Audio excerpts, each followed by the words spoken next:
Yes, the number's now being put at 30. The streets are completely in complete chaos.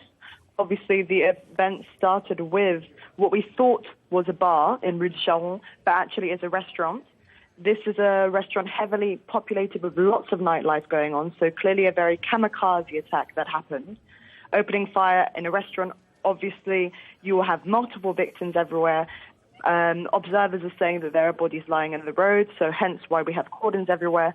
There is going to have to be people being evacuated, and also this is a community. It's an area of Paris which is very family-based, very community, but there's a heavy police presence since January, with police and military walking around securing places of worship with machine guns, and it's one of the areas of Paris where you would notice since January probably the most profound police presence.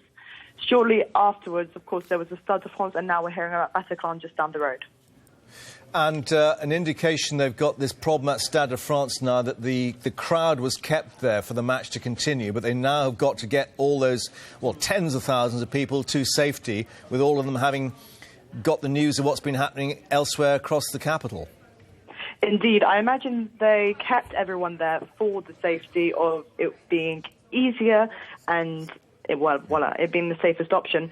But now they're going to have to transfer an enormous amount of people back to the city. Yeah. Many people also living in the suburbs area, and I'm not sure how they will have the capacity to do that at this point, considering that everything is cordoned off, and Jess, I imagine no public transport. Yeah, Jess, we're just getting more from a police official being quoted by AP News Agency, who says there have been around 100 hostages taken at the Paris theatre, the Bataclan, 35 dead, but we don't know whether that's indicating that 35 are dead at that location or whether that's the total figure. We had this figure of 30 earlier. 11 perhaps suggested killed at the restaurant. Yes, indeed. We had a figure earlier of 30. I would have assumed that was more the restaurant area, since we don't have any direct observers outside the theatre, and we don't know where the shooters from the restaurant have gone afterwards. I imagine they have fled the scene, obviously, but we haven't heard police reports in which direction they have left. And the hostage situation is still going on. We don't know who the perpetrators are of the situation, but as reports have come in earlier that it was a